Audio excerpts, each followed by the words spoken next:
All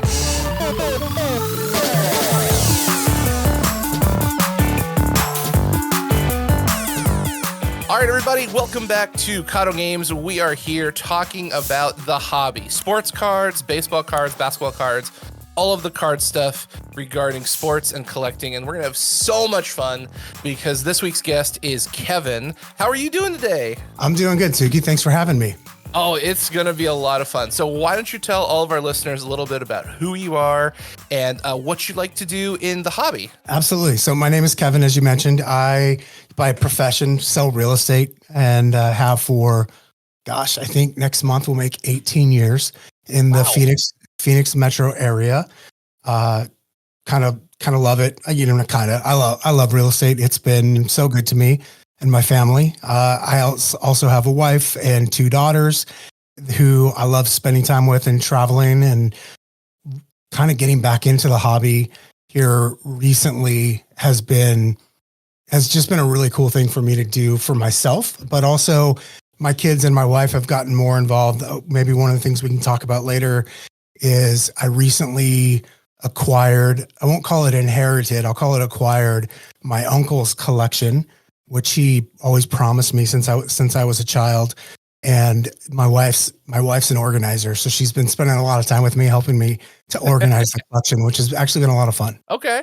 So tell us a little bit about where you got started, like your origin story with collecting cards. I think, going back to my uncle, when I still lived in Northern California in the Bay Area, he was always a big time collector. And when I say big time, I mean big. He was a big time collector, especially for those days. And it was always just a hobby for him, but it sort of rubbed off on me. And so I always wanted to be able to buy cards too. And eventually I did. And so kind of all growing up, I would imagine till about middle of high school or so, I just collected. We didn't have a lot of extra money. So most of my collecting was the hustle stuff. My best friends and I would pay for gas for his mom to drive us to the local card shop. And then we would normally we're making trades because there wasn't a lot of extra money, or we'd go to the local shows that they had and kind of do the same thing. Like, I'm just looking to make deals. I've always liked doing deals, which, probably is what led me to real estate now that I think about it. But it was that love of cards and getting my favorite players, finding hidden gems and things like that. And so that was sort of the origin story of my card collecting days, or, getting me started in the hobby. And then I think there's a lot of people, I think I just got bored with it. I'm not real sure. Maybe I just got older and my interests started to go other places. Still always kept my eyes on sports, have always loved sports. I always still considered myself a collector, even though I wasn't actively buying for a really long time. Mm-hmm. And then, 5-6 years ago, I just started buying a little bit of cards here and there, maybe like a hobby box, or I'm sorry, not a hobby box, but a blaster box, one or two a year. So nothing crazy. Yep. And then over the last year or so, my business partner and his son had really gotten into collecting sports cards, and it just had me like looking through all of my cards, because I kept my cards as a kid, and it just had me going through them more often. And then I started buying cards again and trying to learn all the new language and trying to figure out, how are the cards of today different from the cards that I thought were really cool. Peak junk wax era was my time. And I really love the classic cards. Like, my most prized possession ever is a 59 Topps Hank Aaron that I traded for. I could still tell you what I traded for it. And so I think I got that somewhere around 4th grade, maybe 5th. And I remember I was in my friend's, I know my friend, I'm still friends with the guy. We were in his bedroom. My friends and I would get together, and everybody would bring their binder or whatever, and we'd lay our cards out and kind of go through your binder, you'd go through mine, and we'd look for trades to make. And so stuff like that, so now I'm trying to re-engage that hobby a lot, of course, trying to figure out what it's like on the business side of this, because that always interests me too. But at the end of the day, it's a hobby, and I just enjoy doing it. Oh, that's so magnificent. That's actually really cool that you not only remember your trade, but you're still friends with the person you traded with. Oh yeah, no doubt about it. Okay, so what was your sport or sports of choice? Since there's a wide variety of collectible sports that people gravitate towards. I was always just sort of the major, baseball, basketball, football. Those were the sports I always had the most interest in. And so that's what I collected. I sort of had knowledge of hockey because I watched Sports Center so much. So I knew who was good. And so like occasionally I'd buy a hockey card, mostly because I wanted to have a collection like my uncle's. And that was probably 10% of his collection at the time. But the reality was it's all baseball, basketball, and football for me. Okay. Okay. Which are your favorite, like baseball, basketball, football? Of the three? Yeah. That's tough. I would just go with baseball because it was the original for me. Okay. And then what's your team that you enjoy collecting the most? No doubt it's the Dodgers. Okay. I figured as much, but are you shooting for those Shohei cards? I haven't gone after anything major, although I did one of my first hobby boxes that I bought when I got into buying again last year was a Topps A and G box, which was a really fun rip for sure. And I pulled a little mini number to 5 Shohei. So that's probably, that was a cool card, but that's probably the coolest Shohei card I have so far.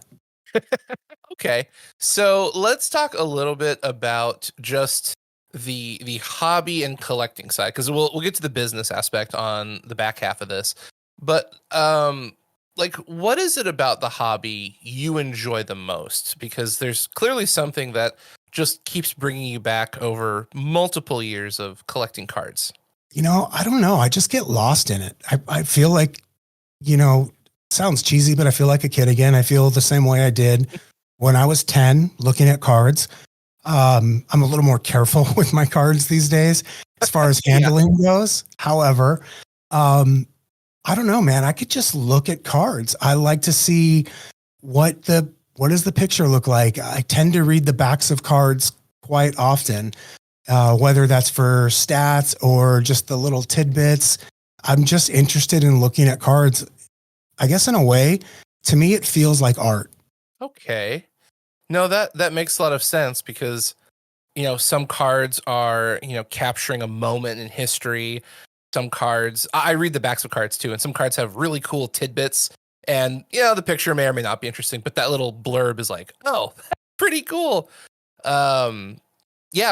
Sometimes the card just looks cool. That's all that matters. Like, it's really, I want to talk about this because I think it's an interesting topic that probably needs more addressing, and that's the differential between collecting what you love because you like it and collecting what other people tell you to because they're influencers or YouTubers or whatever. Like, what are your thoughts on that? Because there's some people that just collect because the card's worth money or it's PSA graded or it's the hottest, newest player on the market. And then there's people like us who we just collect what looks cool. I don't care what the card is worth. Most of the cards I have that I like are probably fairly worthless, honestly. Yeah, I think you gotta if you're not gonna be happy with doing it, like you gotta find out what's gonna bring you joy in the hobby. And for me, the number one thing is just collecting for the sake of collecting. And so while I'm trying to learn about the business side, I'm not getting lost in that. And certainly I'm not poo-pooing anyone that does it. I own businesses. I'm a capitalist. I believe in being able to make money. But the thing is I don't know. For me, cards are just so much fun. And if I can make money doing it too, that would be cool. But no doubt in my mind, the number one thing for me is just having it as a hobby. And so I'm just really clear on that for myself. And I would suspect whether you're in this to make money, that's okay as long as you're clear on that and that's being true to yourself. But if you're in this for the sake of the hobby, then be in it for the sake of the hobby. I think either one is okay as long as you're honest with yourself about it. Yeah, that's a really good perspective. That's a mature way to look at it, because I do think there are people who are a part of not only this hobby but just hobbies in general that they have no interest in it. They're just doing it because someone told them to, or a partner, a spouse, a friend. And if you gave them the option to quit, they probably would. And they're not happy. And you see a lot of people with like burnout or complaints, and it's like, do you like the hobby? Are you doing what you enjoy? Like, that's kind of important. It's fun. Yeah, if you don't enjoy it, you're probably not going to keep doing it, at least not for the long run, unless you're just absolutely dependent upon it, right? In which case, that's probably going to suck the joy out of you. Yeah, that's very true. Oh man. Yeah, there's just, hobbies, that's what makes hobbies interesting, is there are so many different perspectives. And yeah, like I know a lot of people who do it just for the money. And like you said, they understand this is purely business. There's no interest in it, but they understand the concept of, buy this here, sell this there, and they're really good at it, which I think you're right, probably brings you a lot of joy and happiness, is, the negotiation and the conversation, the connectivity with other people. So I'm not surprised you're a really great, real estate agent. That sounds right up your wheelhouse. Yeah, no doubt. There's a lot of crossover for sure. So let's talk a little bit about the gap. So you collected a lot when you were younger, and then there's a gap, and then you come back.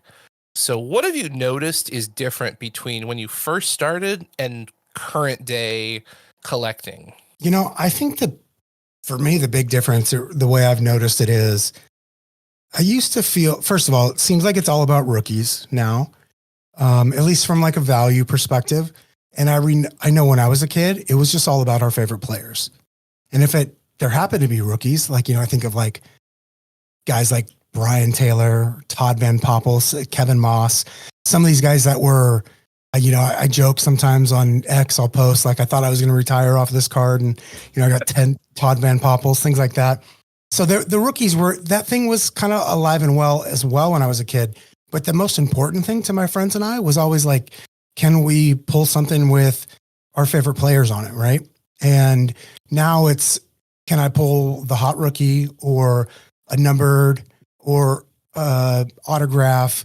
Which, don't get me wrong, I love like the autograph cards. I love the ability to be able to collect autograph cards and all the new ways they've come about.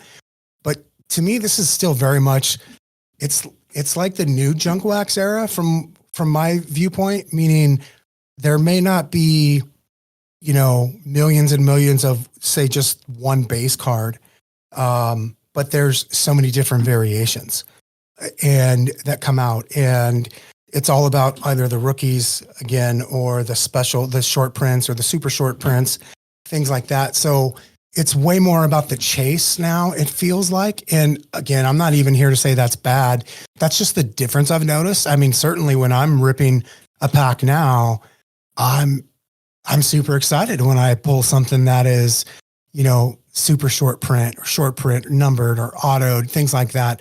It's just a different way the card companies have found a way to, I guess, keep us interested and keep us coming back for more. Do you feel that the newer stuff is, better, worse, equal, different than when you were collecting as a kid?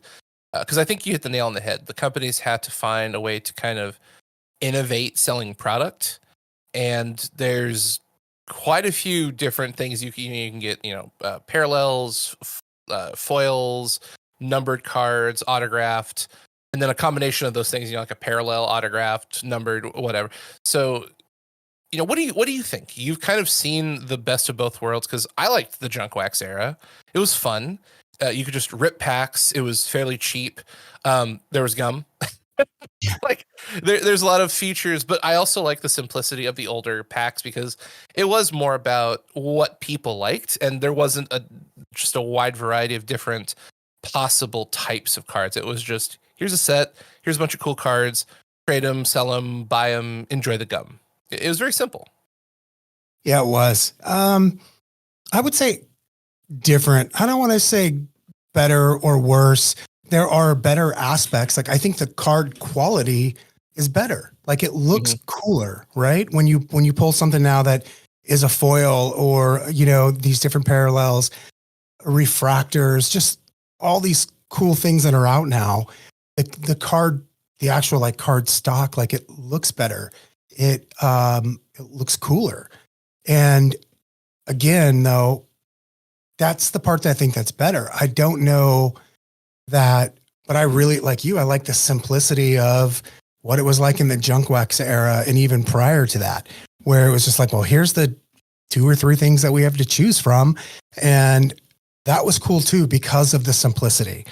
And so I think there's positive and negatives to anything in life. And it's kind of like, I think about it like a band. Like if you have a favorite band that you've listened to for 20 years or 30 years, and sometimes the music changes.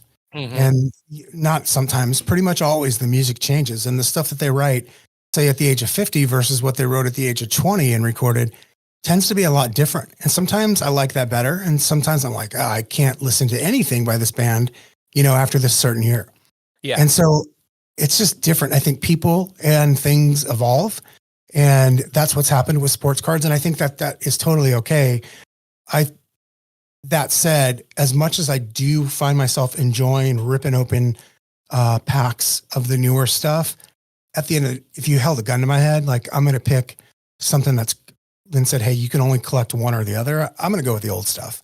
That's truly where my heart's desire lies, because I just find that stuff so much cooler. I'm in so much more awe when I see a card that's like really rare, or that I, grew up sort of like wishing I could have that card one day, versus some of the stuff I see now. Like I pulled a 1 of 1, which I'll tell you about later when we talk about kind of the business side. And I was just kind of like, oh, that's cool. Never actually opened something that had a 1 of 1 in it, but I didn't have the excitement of, say, like finding Kurt Gibson in a pack when I was in 3rd grade. Yeah. Okay. I mean, it's just fascinating how the overall hobby has evolved so,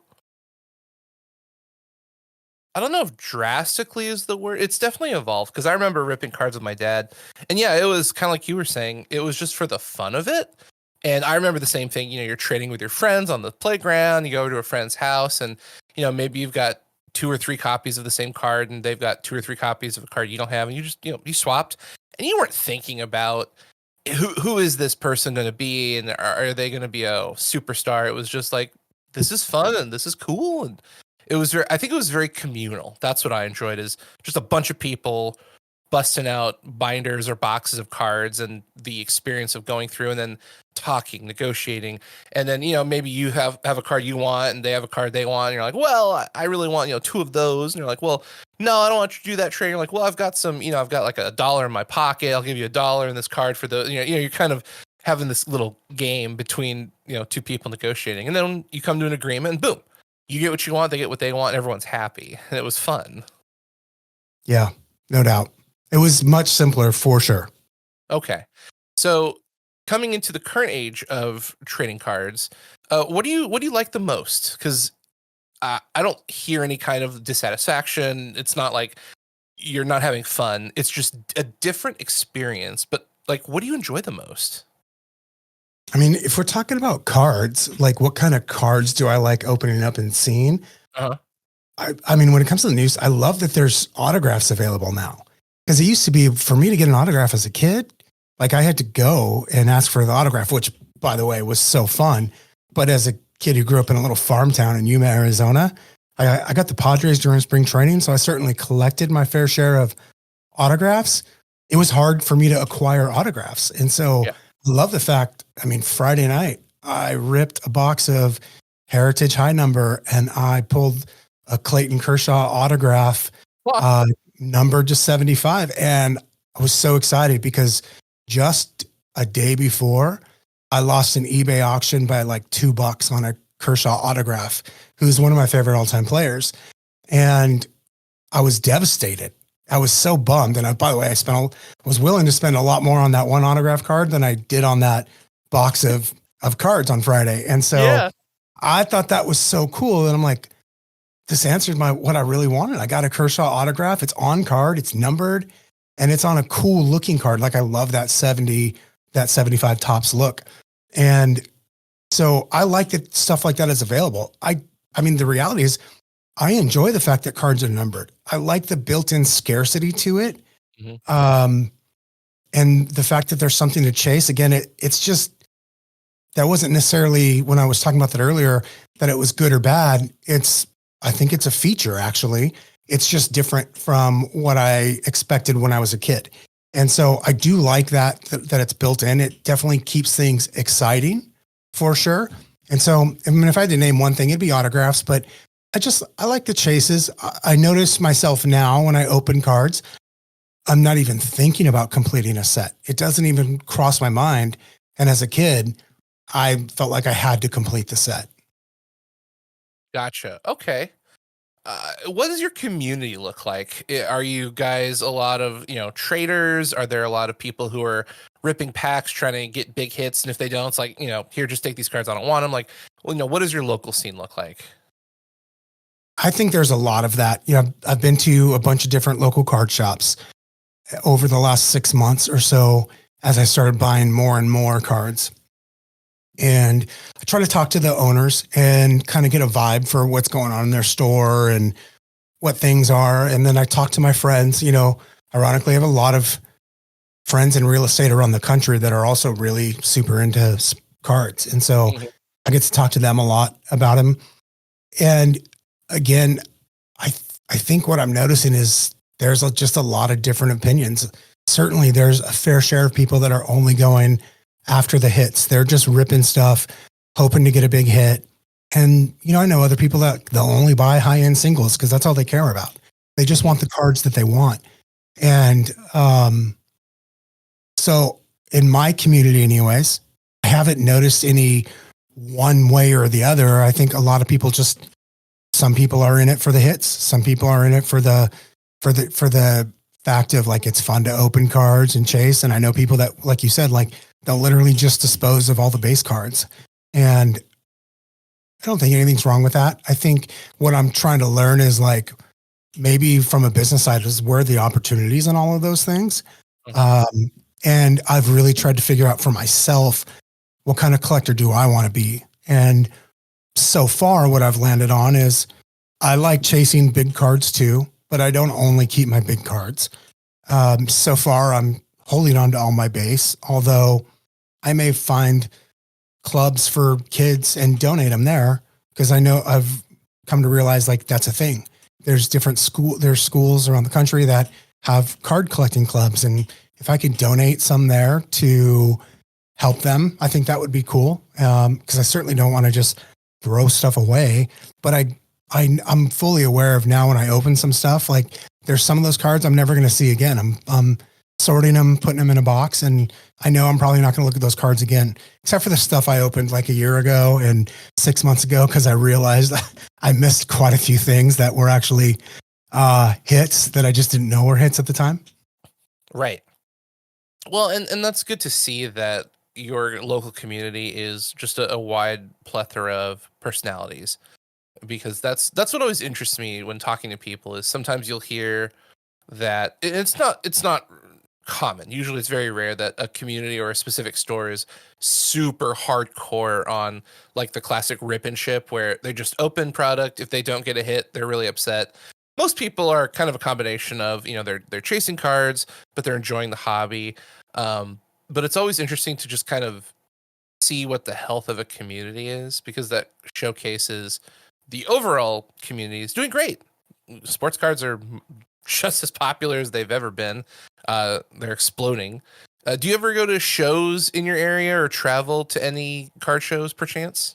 I have. Yeah. So I've been to a couple shows here locally in the last, 3 weeks. I've been to a monthly show that, it's relatively small, probably 50 to 70 tables.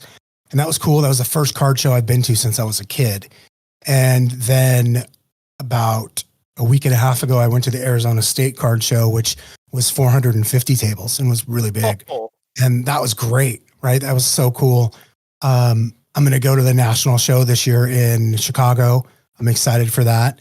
Oh, and really? So, yeah, I'm going to do that. Got a couple friends that are going and that are some of my real estate friends I mentioned that are really into cards. We're going to just all go and check it out. Go see When what and where it's is like. that? It's in So Chicago. I believe starts on July 31st. Maybe it's the okay. 30th. I'll have to double check, but it's the last day or two of July, first day or two of August. Whereabouts in Chicago? Like downtown or in one of the outskirts? I believe it's downtown, but here, I'll just tell you because I've got the web page open. It's at the Donald Stevens Conventional Center. So let's see where Oh, that is. okay. Not exactly. So I've only been to Chicago like twice my whole life, so I'm not super familiar with it. oh, that's I guess fair. that's technically So Rosewood. I'm big into miniatures, and there's a convention called Adepticon. It used to be in Schaumburg. They moved it to Milwaukee this year, but I'm trying to find conventions in Chicago because I love the deep dish pizza and all the food there. So hearing this intrigues me. Yeah, it should be a good time. You should come. It would be great to meet in person. If time allows, I would love to do that.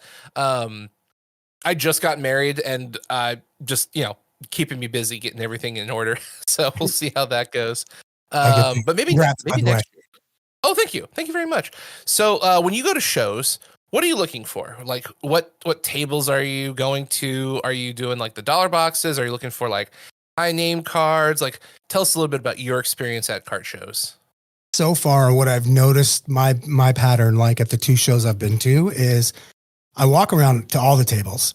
Um, I I obviously want to see the high end cards. I'm finding myself gravitating towards two things: my favorite players on my favorite teams, Uh-huh. and then classic cards that may or may not be expensive, may or may not be in great shape, but they're like I bought a Wilt Chamberlain and a Bob Gibson card at the first show I went to, the small little local show. Yeah. And I'm a big Kobe Bryant fan. He's my favorite player of all time, and so I'm trying to get my hands on anything Kobe that I can. So I bought a handful of Kobe cards, and I think the most expensive one I bought was $50, but most of them were 10 to 20. And so I'm looking for just anything that catches my eye. So far, I haven't been like, oh, I got to find this one, but I find myself spending the most time at the tables that have great classic cards. Do you do graded or raw? I'm willing to buy either. Okay. Depends on the card. And that's pretty fair. I think most collectors on average are about in that 50-50. Like, is it a price I like? Is it a card I like? Because there's that whole debacle of graded cards are better than raw. It's like, are they? Are they? Yeah, if I was going with the express purpose of I'm buying so I could sell, I would focus on graded cards and or cards not graded that should be, because I think I've picked that up so far. But the reality is, like, when I walk in the door of these card shows currently, all I'm thinking about is like, what do I want to take home to my collection? And therefore, sometimes it's graded, sometimes it's not. Most of the time it's not. But I don't care. Because I'm buying that with the sense of like, I'm going to own that card probably forever because I like to look at that card. Yeah. You're not in the flipping business where, you go to a card show, you find cards that you buy for $20 and you can flip it for 35, and then, with shipping and fees and things, you're making $10 because you're crunching all these numbers in your brain. You're just adding to your personal collection, basically. Yeah, exactly. I will likely attempt to do that at some point for the sake of experiencing what it's like. Yeah. But so far, that's not what I'm setting out to do. Right. Oh, you're going to be great at it. If you're a good negotiator, which it sounds like you are, you're going to love the thrill. Oh, man. So much fun. Okay. So you're primarily focused on stuff you like. You're definitely like the classic collector, which is so much fun. Let's talk a little bit and shift into the business side. So, you were talking about, you got a one of one and you're kind of looking into the business side of sports cards. So tell us a little bit about what you're wanting to do with the business aspect outside of the collecting and hobby aspect. I think number one, I'm trying to learn that. I'm trying to figure out, is there something on the business side that I want to do? I mentioned pulling a 1-of-1. I was opening a box of the Don Russ football that came out, I don't know, is it 3 or 4 weeks ago? Yeah. And the last pack I opened, I was like, oh, that's a downtown. I see people post about downtowns. I'd never seen one. And so I look at it like, oh, that's a downtown. And then I flip it over. I'm like, and it said 1-of-1 on the back. I'm like, oh, that's a 1-of-1. I probably stared at it for 30 seconds before I realized what I had. And so I was like, oh, that's cool. I've never opened anything that was a 1-of-1. I've hit, prior to that, the Shohei of 5 was the lowest numbered card I'd ever pulled. So I was like, that's pretty cool. And then I started thinking about it was a downtown of Jonathan Taylor and Anthony Richardson, who I enjoy watching those guys play, but I'm not a Colts fan. And I started thinking about this card's probably worth a decent amount of money. I'm not going to appreciate it. There is something I really want, which is a Kobe auto. And I just so far haven't been willing to spend the money to get one, which appears to be $2,000 to $3,000 for most of the ones I've seen that I liked. Yeah. And so I was like, I wonder if I could possibly basically flip this and something else into a Kobe auto. And so I kind of marinated on that for a week or so. And then I decided, you know what? I'm just going to see if I can sell it. And so I asked the people I interact with on X about cards, like, hey, I've never sold a card. I've got a 1-of-1.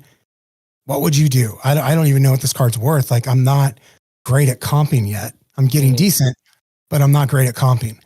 And so a few people gave some good advice. One guy gave me what I thought was really good advice, which was go see what you think is the wildest number you could get for it.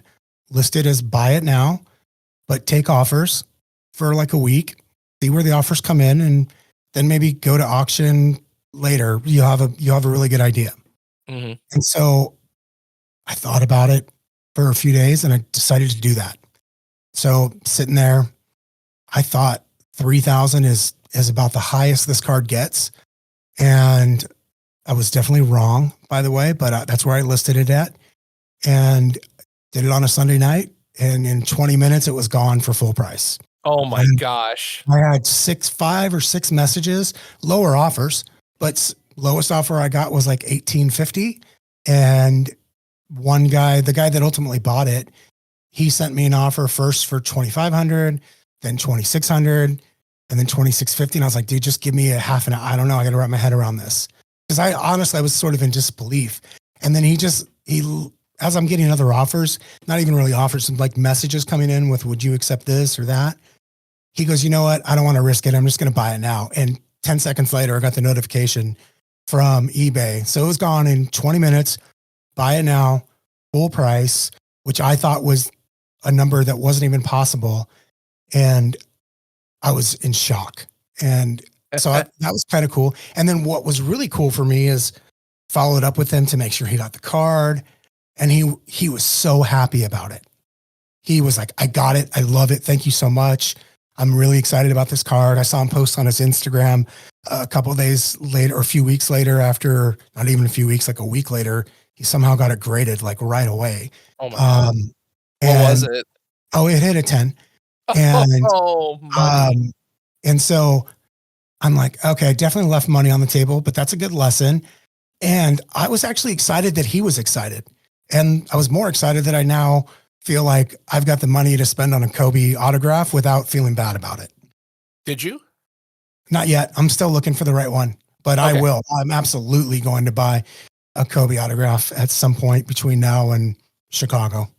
I'm so happy for you. That's such a cool story. And you know, my thought process was like, again, I'm not a Colts fan. If this was like Derek Carr and Josh Jacobs or something like that, like Raider players, ironically, neither of them still on the team, but you know what I mean? If it had been Raiders, I probably would have just kept the card. I'd have been like, this is cool. It's a 1-on-1 and it's the Raiders, but it wasn't. And so I just thought there's no sense in me holding on to a card this valuable that I just don't actually care about. And so I felt good about selling that card. Yeah. And what's even more interesting is even though it was a business transaction, it still kind of goes back to what you talked about earlier with, getting cards to the right people and everyone's happy. So that person got the card at the price you wanted. So you had a trade and then they're super excited. Then they, turn it over to, I'm assuming it was PSA grade, right? It was, yeah. Okay. Yeah. So they flip it to PSA. They get it back as a 10. So now they're excited because they got the card from you. They got the grade they wanted from them. So I don't know if they're going to sell it or keep it, but they've got basically exactly what they wanted. The 1 of 1, PSA 10. It's safe in a slab. And it's a win-win all around because you've got the money you want to get the Kobe you want. And now you get to shop. Basically, you're now that guy who bought from you. Because you're on the other end of the spectrum now. You're the shopper waiting to find the right card to add to your collection. And it's this kind of cool cycle of, you buy, you sell, you shop, you buy, you sell, you shop. And are you going to grade this Kobe when you get it? Or are you going to try and get a graded Kobe? Like, what are you thinking with your funds at the moment? So I probably will buy a graded card. However, that's partially because I want to make sure that I don't know if my eye is good enough to miss something that's really, unless I buy from someone I know and really trust, like I'll probably buy a graded card for the sake of knowing it's authentic. That said, that's not like a hard, fast rule for me. Again, it's more about finding the right card. So I guess to be determined is my answer. Okay. And still, that's fair. You're basically, you're in the market for the card. I mean, who knows? You might find it at a local shop or a local show. And, cash goes a long way with that much money in your pocket. You can do a lot of work with that. Yeah, that's something. I mean, I looked when I was at the show that I went to. So the 2 shows I talked about, the first local one, there was a couple Kobe autos there, but I hadn't hit that downtown yet and sold it. So I felt like there's no way I'm spending this money. When I went to that second show, I just didn't see anything that was like, this is the one. And so, I didn't pull the trigger there, but I think you're right. There's 3 shops locally that I pop into regularly, probably, anywhere from once a week to twice a month. And so as I always look to see what they have for singles, and I look online. I've got a search saved on eBay, and I'm just keeping my eyes open. I'll find the right one. Yeah, and I think it's really cool that you know yourself well enough that it's not the first Kobe you find you're going to buy. It's the one that speaks to you, because that's going to be the one that has the most value and the most excitement, and it just, I don't know. I think resonates is a good word. It just calls to your soul, and you're like, that's it. That's the one. And, you'll love that card forever. And it makes for a great story too, because anyone who sees that, hey, how'd you get that? All right, sit down. You're going to want to hear this one. Exactly. Yes. I mean, I've got a lot of collections of different things, and my favorite things in my collections usually have the best stories. And half of the time they're not worth much. Half of the time they're worth a lot. But I think that's my favorite thing about collecting is when people go, oh, you have that. Why do you have that? Well, let me tell you. And then, you get to just regale such an epic story. Exactly. Yes, I agree. I think too, you were asking, we were kind of talking about the business side. I think so far I've only been a buyer, but I've bought cards and packs in like live shows on like Whatnot or Loop. That's interesting to me, but for the most part, when I look at that stuff, I don't go, oh, I gotta be doing that, but I'm not opposed to that. I find behavior in humans is like super fascinating. And so I'm almost more intrigued by the way we behave on, say, like a show, like on a Whatnot or a Loop where people are buying and selling. I think that's really cool and interesting, and brings a new I guess, aspect to the hobby and to buying and selling. I definitely like that as well. But again, I don't know that that's a route I'll spend a lot of time or effort on, but I'm enjoying learning about it for sure. Sure. And that's that different perspective that you kind of have to shift around in your brain, because usually when you're in the business mode, your collecting habits are pretty negligible and you're purely looking for profit. And I have met people where that's difficult, where they'll find a car and they want it, but they want it for themselves, but they really should be selling it. So you have to kind of disassociate personal preference to business maneuver, if that makes Yeah. sense. Yeah. There's a difference in what I want for my collection versus what I can turn around and sell or, Right. bring in the highest amount of money for. Yeah. Cause like, say for example, like, go to a garage sale and there's a Kobe auto at half the price you're thinking it's worth. Clearly you buy it. Now, if you're buying it as a collector, you put it in a case and you collect it. If you're buying it as a business person, you've got to sell that card because you know you're going to make, like a 30-40% profit after fees and shipping.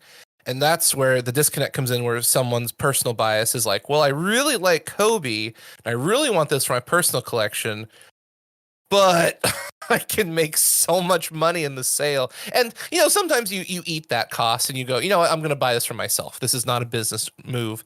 This is a personal purchase. But when those two get interwoven, then things get really sticky, because it makes it harder for you to make a business transaction. And if you're not careful, you lose a lot of money because you buy stuff you like with the air quotes intent to sell it, and then you never sell it. Yes. So yeah, that's a fascinating part of business. But so when you're pondering the concept of sports cards business, is there a trajectory or zone you want to specialize in? Because there's some people who do like dollar boxes and things $5 or less. There's people who do graded only. They don't really care what it costs. They just want graded slabs. There's people who do like high dollar. It's got to be over a threshold, $100, $200, whatever.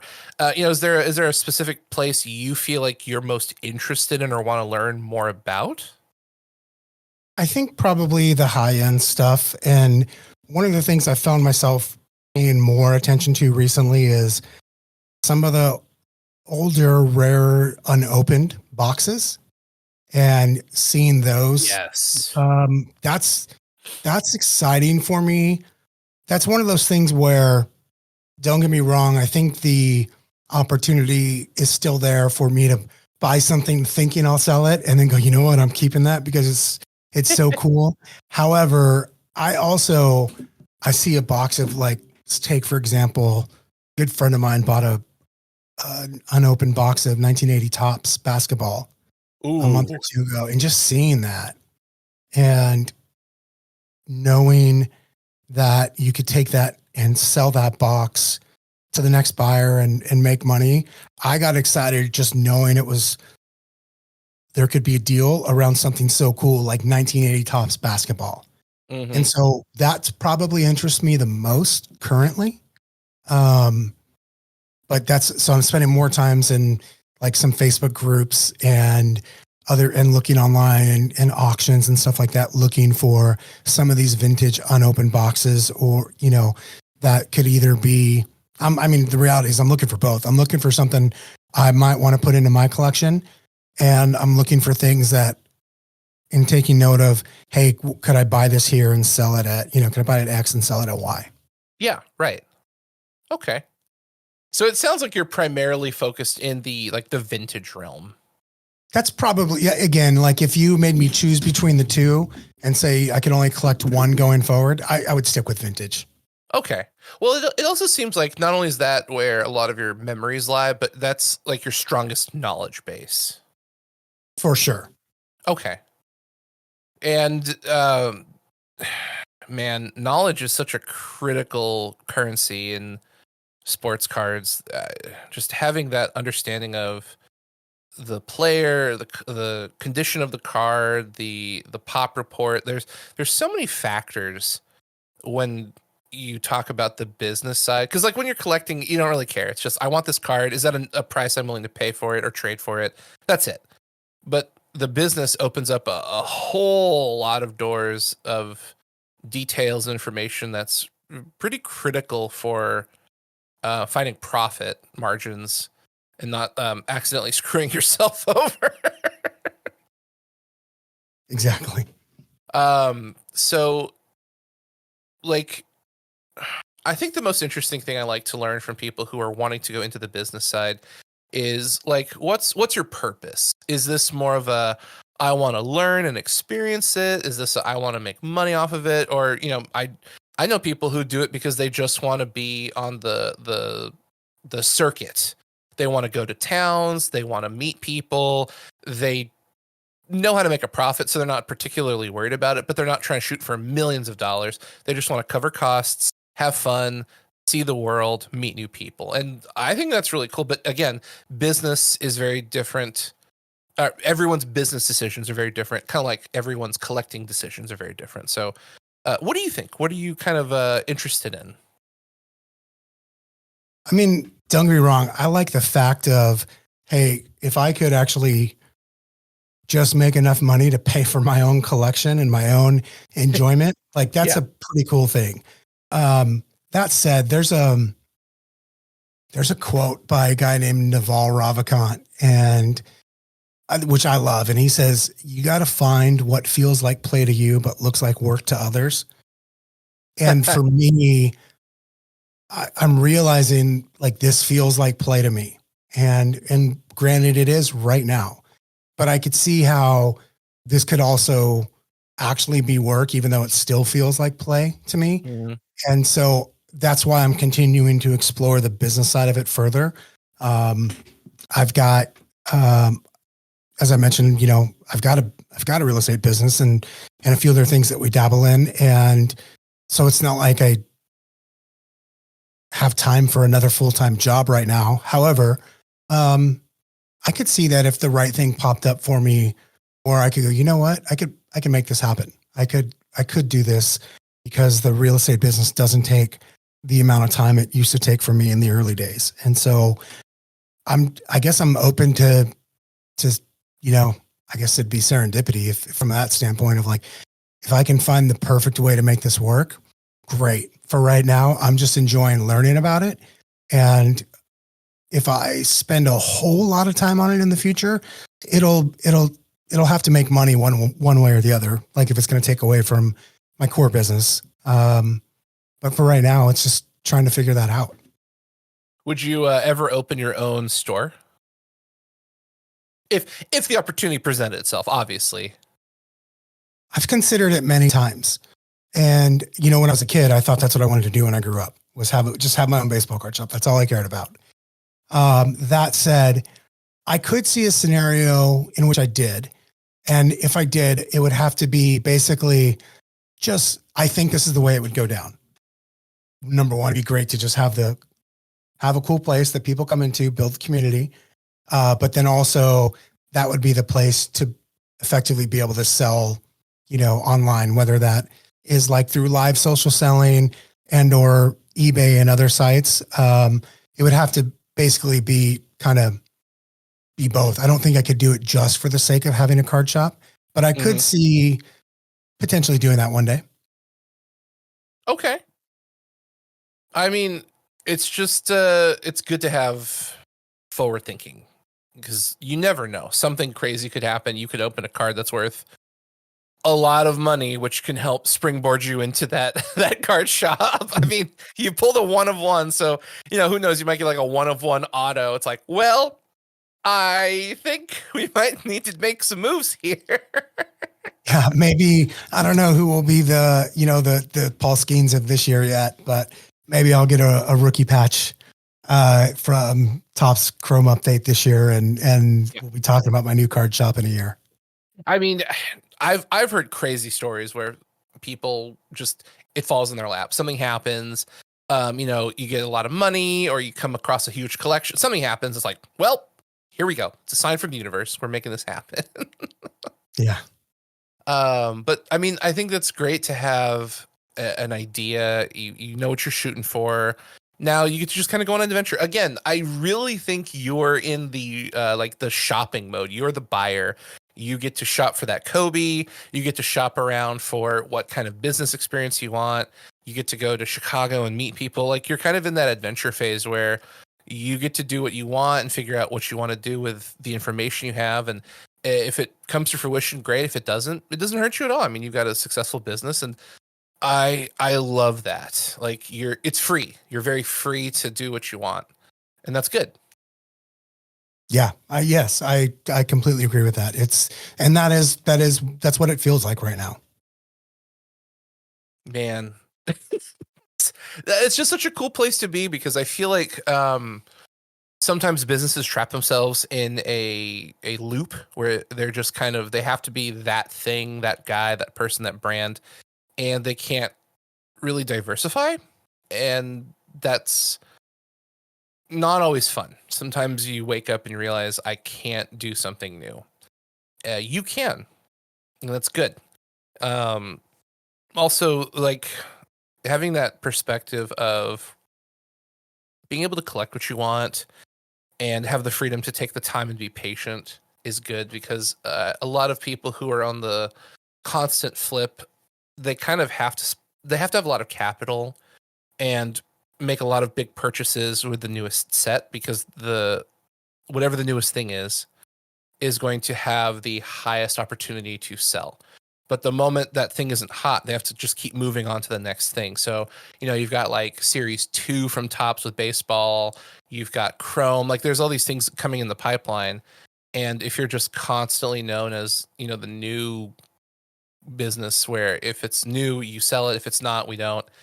Then you may or may not be able to have fun with sets from older days because you're constantly trapped with what's new, how do we buy it, how do we ship it, how do we rip it, so on and so forth. So I think that's good that you're on that journey of finding what you want to do and how you want to do it. And there's like no pressure. That's like the best part. It is. Yeah, it really is. And it's, it's fun as I got older and sort of grew up, learned about business. I realized I love business too. I love the sport of business. And so being able to look for different ways to do that within something else I love, like cards, is exciting for me as well. Have you noticed any of the skills you have in real estate business are useful in the potential sports cards business you're looking at?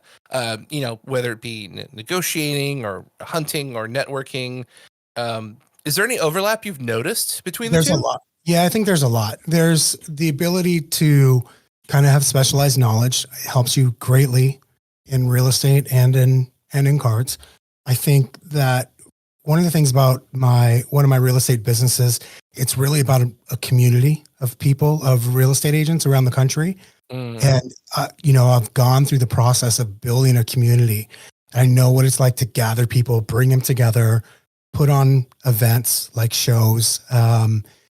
And it's obvious to me that that's very useful on the card side as well. And then the other thing is something I decided to get good at in my business a long time ago was people, learning how to hire amazing people. That's a hard skill, and it is a skill because it has to be learned.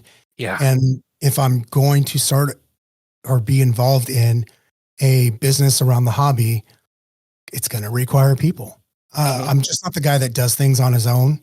I really like to involve other people. And also if I do something, I'm going to want to scale it to a certain degree. And that's going to require the skill set, which I have acquired over the last 18 years of learning how to hire people and learning how to put them in positions to succeed. So I do see a lot of crossover in the skills I've gained in my business life and how that could have actually helped quite a bit when it comes to sports cards. It's kind of fascinating how different worlds interact in ways you may or may not have expected. I would not have perceived that sports cards and real estate were linked.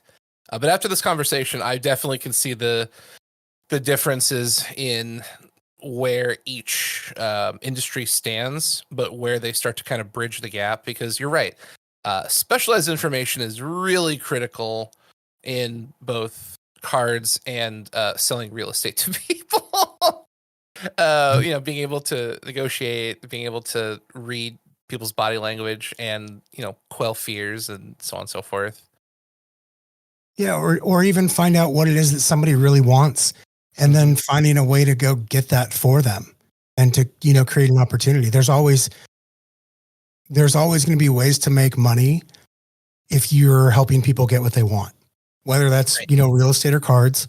There's going to be a way to do that, and if you can combine, say, like your negotiating skills along with that and your specialized knowledge, then that's going to help you do that even better.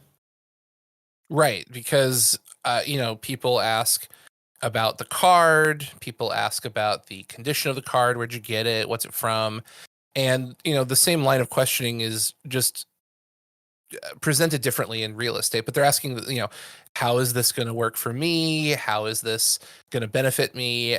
Stuff like that. You're doing the same thing. It's just in a different package, realistically.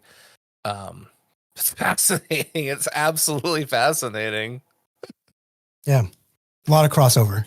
Yeah. Well, we're about to hit the hour mark, so we'll kind of start to wrap this thing up. But I really want to query you for a moment just about the what's the word I'm looking for? Are you seeing new people come into the hobby? Because you've actually got a really great perspective, because you did it as a younger hobbyist. You took a break, which most people do, because there's life, college, school, marriage, business, whatever. There's a lot of things that happen kind of in that middle zone of your life where you get busy, and now you're starting to come back to it. So are you seeing growth? Are you noticing like a different type of person is becoming a collector? Like, what do you notice in terms of where you started and where you are? Because I think that's a very valuable perspective, because there's so many people that did collect sports cards and then they just quit. Or there's people that are just getting into the hobby from, COVID, or it's really popular, or their favorite YouTuber talks about it. But there's not many people that bridge the gap of the, grand old days and then the current age. So I'd love to hear your take on that. The thing I noticed specifically at that Arizona State card show was there was a lot of different types of collectors there. There were a lot of kids, which I thought was so cool, because if you don't have new people coming into the hobby, like, it's not going to survive. Mm-hmm. A lot of guys my age, no doubt about it. There were a lot more women than I anticipated being there. I thought cool. that was cool, because, growing up, none of the girls that we knew, like in our neighborhood or our friend group or anything like that, none of them collected. And I'm seeing a lot more females who collect. And so I think that's cool too. Mm-hmm. I think, like anything, sort of like sneakers, if there's a way to make money, that's going to attract a certain number of people and a certain type of person, like we talked about earlier. And so that's always going to bring people into it. And then I think at the end of the day, it's just human nature to be attracted to something like collecting cards, whether that's because you're a diehard sports fan or because you're a diehard collector of things. A lot of people are just collectors of things. And certainly sports cards are a great thing to collect. And the way the companies that produce the cards produce them, like, they're obviously intelligent about the way they produce products, at least most of the time. Yeah. And so I think there's a lot of new people coming in. I haven't noticed like, hey, it's this one group outside of, I noticed a lot of guys that look like me, meaning they collected kind of what you just said a few minutes ago. They stopped because life started happening. And then it's like, oh, I got some breathing room. And maybe it's because I've got a kid now who's also interested. So we're collecting together, or they're just like me, which is, I just realized I still love doing this thing. And so I'm going to spend more time focusing on it. And I've got the time and the money to do that now.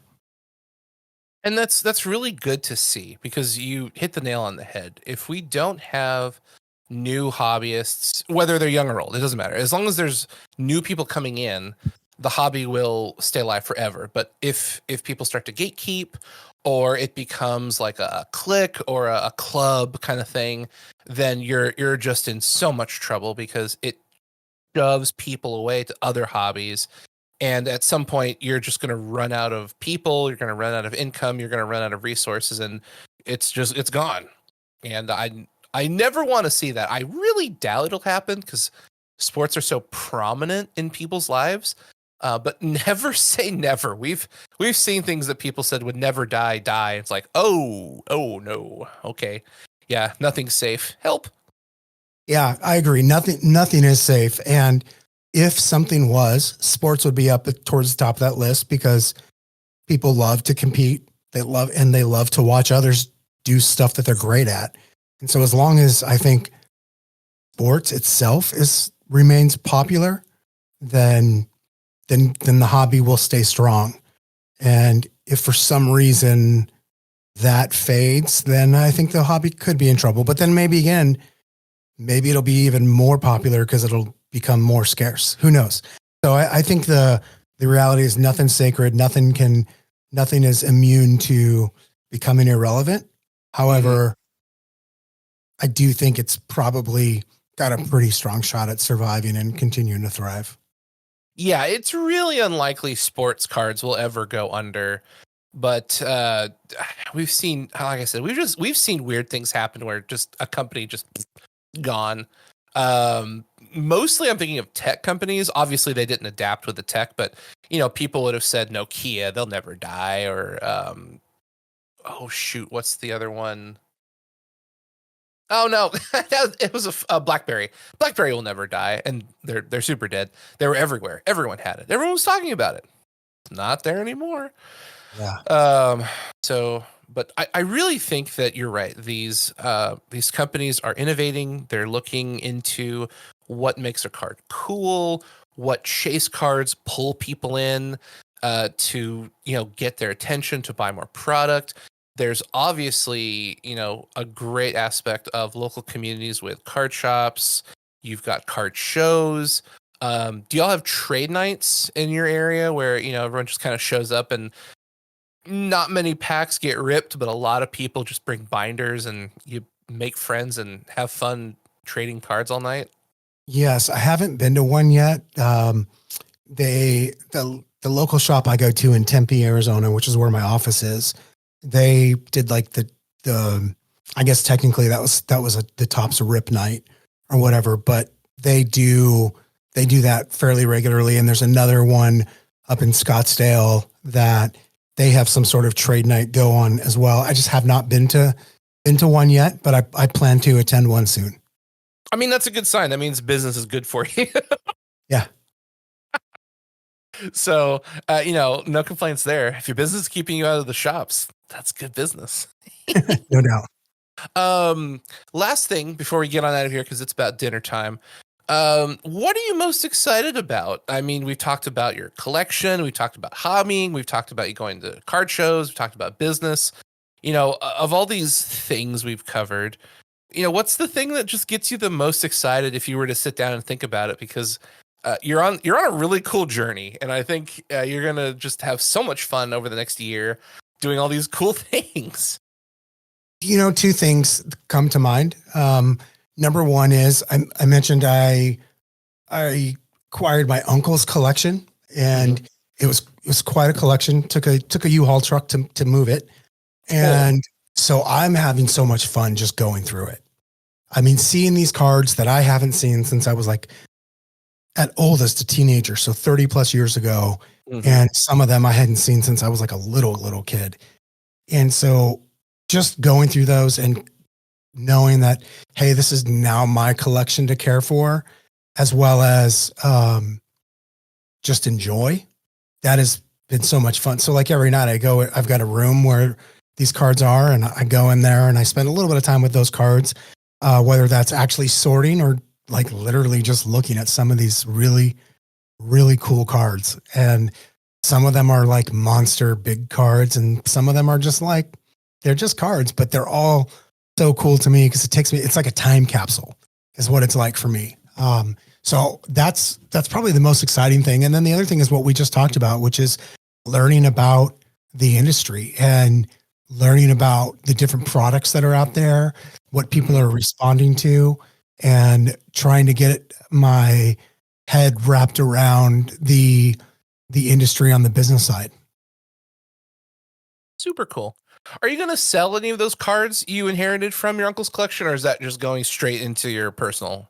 No, that'll be all personal. I won't. He gave those to me because I'm the only one in our family that ever collected. And no, I wouldn't feel right about selling them. But okay.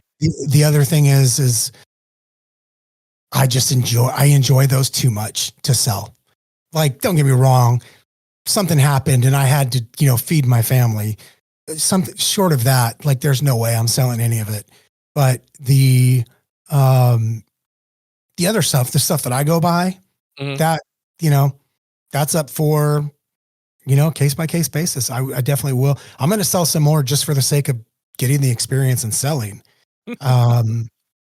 But when it comes to my uncle's collection, I consider it our collection, mine and his. One of the things that made me so happy is one of his very favorite players was Ricky Henderson. And in the collection was a couple rookie cards in the old screw cases. Like I promise you, he put these in his screw cases in probably in 1980. And wow, the cases look like it. And I'd posted a picture, and guys over at Shark Case, excuse me, sent me a free. They're like, you got to give that Ricky a new home. That thing is torn. The card's beautiful, but that case is it's lived its life. And so I moved it into this new case. It's beautiful.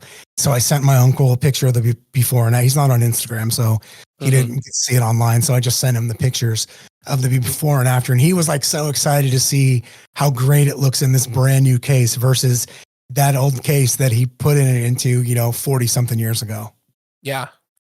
I truly believe that the community around sports cards is one of the best, because the level of kindness and excitement for other people's wins is unparalleled. I really haven't experienced that in any other hobby. Like, there's some, but I mean, like, you just gave a great example of people see a great card, needs a new case. Here's a case. What's your address? And they didn't have to do that, but they did it. And like, I think it's called Random Acts of Kindness, RAK. And it's just, I see it everywhere all the time. It's just so wholesome, and I don't know how to describe it. It's just like, I love being a part of that, because I'm just waiting for my opportunity to do that to someone and go, hey, I hear you like this. I've got a ton of that, card. Here, have one or two. I've got plenty. And just, bless people and, show them a, great time in the hobby with, quality people. That's really, really cool, Yeah. It's funny. I had somebody did that for me as well recently. One of the guys I follow on X posted a Will Clark card that I had never seen before. And Will Clark is like probably the only San Francisco Giant player ever that I was like, man, I wish that guy was on our team. And I love to watch the guy play ball. And so I said something, he responded. Next thing I'm like, a week later, he sends me like a stack of Will Clark cards. All really cool stuff. And I'm like, man, that is so cool. And then luckily, Topps had their challenges last week with their Heritage High Number drop. Like, the website was a mess and a lot of people weren't able to order. And I was lucky. I was talking to someone else that I interact with quite a bit on X. And I just was like, dude, that sucks that you didn't get to order. I'll sell you one for my cost. If you want it, it's yours. And so I did. I just shipped it out to him today. I got it Friday night. I saved one of my boxes for him and I sold it to him for what I paid for it. Just because I feel like that is a part of the hobby that I enjoy so much, that I think is something that helps it stay so strong, is, whether you're just being happy for someone else getting what they want, or actually being able to help be the vehicle to help them get what they want. Mm-hmm. And it's genuine. That's the thing that I think weirds people out, because if you come from any other hobby, usually there's like animosity or frustration. It's like, oh, congratulations, you got that thing. Yeah, okay, clap, clap, clap. And in sports cards, like you said, you genuinely wanted to help someone out because they couldn't get something they wanted, and it was at cost. I'm assuming they covered the shipping, so you helped a fellow hobbyist out at, you don't have to. You did not have to do that, but you extended your hand out, and that person is going to remember, especially if they rip something really great. Oh, I told them too. I messaged them earlier too. I'm like, dude, I hope you pull something so nasty out of this, because like, that'd be cool. I mean, we've all done that, whether it was like because of a glitch on a website or a store sold out when you were the next person in line. Like, it sucks when you really want something and then, beyond your control, like, you can't have it. And it's something like you genuinely are into. And so to be able to see, just to help someone in that, I thought was awesome. I could go on. I have so many stories like that already of collectors just helping other collectors do stuff. And that is, I agree with you. I mean, I think that's what makes the hobby so special. I mean, it gives me goosebumps. Tell me one more. Tell me one more as we wrap this up. I love hearing these stories. They're so cool. So I mentioned ripping some A&G, and I love that first box so much. I decided to buy a second box. And in that second box, I got a rip card. And I barely even knew what a rip card was. And I was like, oh, there's another card in there. So I just posted on X one morning. I'm like, I got a rip card. I've never pulled one of these before. Should I rip it, or should I leave it the way it is? And it got a ton of traction, a ton. But also mostly because a really big X account retweeted it. And card purchaser. Yeah, card purchaser. And so he or whoever it is that runs that is great. Yeah. And so it was like, I would say 20-1, the votes were rip it. And so I ripped it, and I was sort of disappointed. So the actual rip card, the big one, was Ryan Sandberg, and it was like 1 of 99. Okay. And inside was a mini Jackson Merrill rookie. Nothing special, but I was kind of like, oh, that was a letdown. I'd rather have Rhino. And so one guy, though, reached out. He's like, who's your favorite team? And I was like, Dodgers. How come? And he goes, he's like, we pressured you into ripping that. And he just sent me like a care package of my favorite players, like some Freddie and some Mookie and Fernando Valenzuela, like you name it. Like, he sent me probably 15 cards. Wow. Just because he quote unquote felt bad. He's like, we pressured you into ripping that. He's like, I'm going to make it worthwhile for you. I don't know this guy.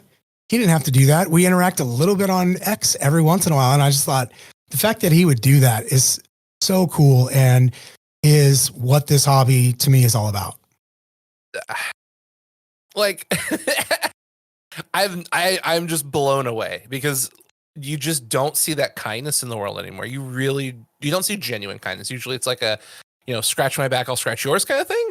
So yeah, just seeing someone throw you your favorite cards because they can, that's great. That's just great. Yeah. That is a great way to end this recording. I love it. And, I come from a trading card game background. So like Magic, Yu-Gi-Oh, Pokemon, that does not happen. People will nickel and dime you for, literal pennies on the dollar to make a trade. And they're like, if you don't give me 5 cents off, I won't make this. They're like, are you kidding me? I'll give you 5 cents to shut up. And with sports cards, people are just here to help. And I love hearing those stories because they're so wholesome. And I really think that you used a great word earlier. I think it's a feature of the hobby. There's nothing else like it. There's no other hobby like it. And if you're not a jerk, wink, wink, don't be a jerk. People will take good care of you, which is crazy. I'm sure you've got a million more stories about cool stuff like that. What's crazy is I do have more stories. And again, I've barely got back into like buying cards in the last year, like regularly anyways. And so to me, that's a short period of time. And more than that, like, I didn't get active on X or Instagram around cards until about definitely less than 6 months ago. And so to build a little bit of you and I connected on X, right? Yep. So to build even a little bit of a community already in that short period of time where all of those examples I just gave, those all took place because of X. And I think that's cool. Yeah, it's a really active community, and more often than not, it's nice people, which is a huge turn on for me with any hobby. If there's nice people and people are having fun, and it's not just hyper competitive and hyper critical, great. I'm interested. Also, I used to do it with my family, but it's just fun. It's fun. It's like classic fun. I secretly wish they would put gum back in the packs. So do I. I know that will never happen. I don't know if it's like a legal or health thing, but if they ever do like a set of cards that comes with gum, I don't even care what the cards are. I want the gum. I'm with you. I'm with you on that, man. I would love to see the gum back in the cards just for the novelty of it. Yeah. The gum wasn't bad. No, it wasn't. It was wasn't long lasting by any means, but I thought it was cool. Yeah, it was. You could chomp on the gum while you're making trades. And all right, you got that card over there. Just everyone's just having it was fun. It felt like a toy with a card. Like you get to enjoy the flavor of the gum, and then you spit it out or make a giant ball and then mess with someone's hair. But oh man, good times. We're gonna have to have you come on again. If you get a big hit, let me know, and then we can regale the story of what you did. Oh, or when you get that Kobe, or when you come back from Chicago. There's a lot of opportunities here. Either way, we'll do it. We'll stay in touch, and I would love to come back. Oh yeah, definitely. Okay, well, tell everybody who you are and where they can find you on the internet before we wrap this whole thing up. Awesome. As I mentioned before, my name is Kevin Kaufman. On the internet, you can find me mostly on X. It's x.com/Kevin Kaufman, which is KAUFFMAN 9. I guess 1 through 8 was already taken. So Kevin Kaufman 9. And then on Instagram, I'm KevinRipsCards. KevinRipsCards on Instagram. Cool. And we'll put all of the links to your socials in our show notes so people can follow you. But Kevin, thank you for your time. Thank you for your stories. Those it warms my heart. I really hope it warms other people's hearts, and just invigorates people to give the hobby a shot. Find something they enjoy. Go to a local shop, go to a local show, meet people. If they don't have a shop, get on the internet. There's a lot of really cool people. We met digitally. There's groups of people all over doing, trades, helping newbies, helping business people. Like, it's a very welcoming and accepting community. And that's just so rare and so valuable. And you're a great example of just all the cool things that can happen out of nowhere. And that's cool. That's like the only thing I can think of. It's super cool. I appreciate it. Thank you for having me. I love that you're doing this, and I'm excited to connect again and continue to stay in touch on X as well. Oh yeah, absolutely. Well, that is the end of the show. We had a blast. We'll be back next week. Thank you everybody for joining. Make sure, as always, like, subscribe, follow, and we will see you next time. And remember, here at Kado Games, play games and have fun.